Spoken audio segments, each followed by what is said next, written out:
भोपाल से बड़ी खबर, बीजेपी के घोषणा पत्र को लेकर दिल्ली में अहम बैठक। मध्य प्रदेश के पूर्व मुख्यमंत्री शिवराज सिंह चौहान की अध्यक्षता में ये बैठक होगी। किसानों के लिए तैयार होने वाले घोषणा पत्र पर बीजेपी के नेता सुझाव देंगे। बैठक में शामिल होने के लिए पूर्व मुख्यमंत्री शिवराज सिंह चौहान दिल्ली रवाना। तो बीजेपी के घोषणा पत्र को लेकर दिल्ली में अहम बैठक होगी।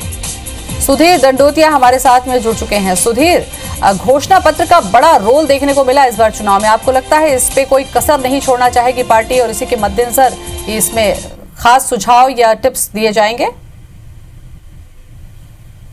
सुधीर,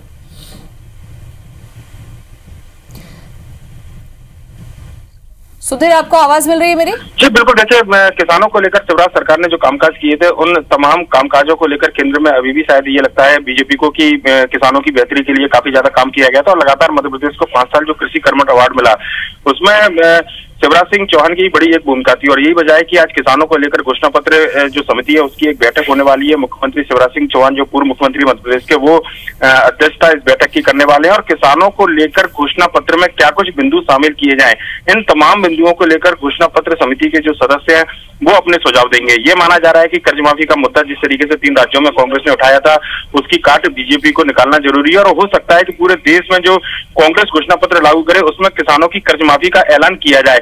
ऐसे में किसानों को लेकर, बेहतरी को लेकर सरकार क्या कुछ करे, किस तरीके से बीजेपी ये बताए कि किसान हितैषी सरकार उनकी रही है और आने वाले समय में किसानों की चिंता अगर दोबारा सरकार बनती है केंद्र में बीजेपी की, तो किसानों की चिंता बीजेपी के द्वारा की जाएगी।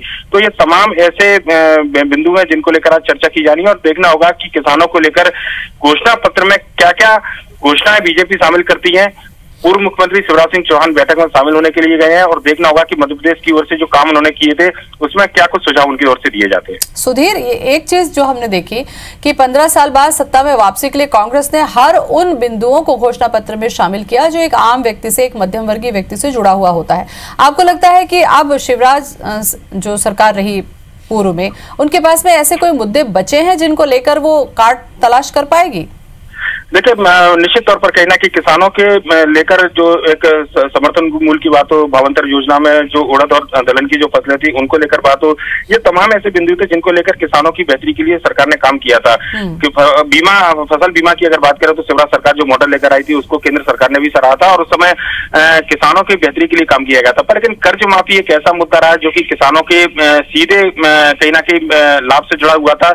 तो ऐसे में कांग्रेस को इस बात का फायदा मिला था। पर किसानों के लिए सरकार ने जो कामकाज किया उसको लेकर बीजेपी को ये लगता है कि उनकी जो सरकार थी मध्य प्रदेश में 15 साल की, जिस तरीके से बेहतरी को लेकर काम किए गए थे वो शायद किसानों के दिमाग पर या फिर किसानों की बेहतरी के लिए जो योजनाएं थी वो कहीं ना कहीं बीजेपी के लिए लाभकारी साबित हो सकती है। और यही वजह है कि अपने घोषणा पत्र में मध्य प्रदेश सरकार के जो पुराने कामकाज थे उनको शामिल किया जाए।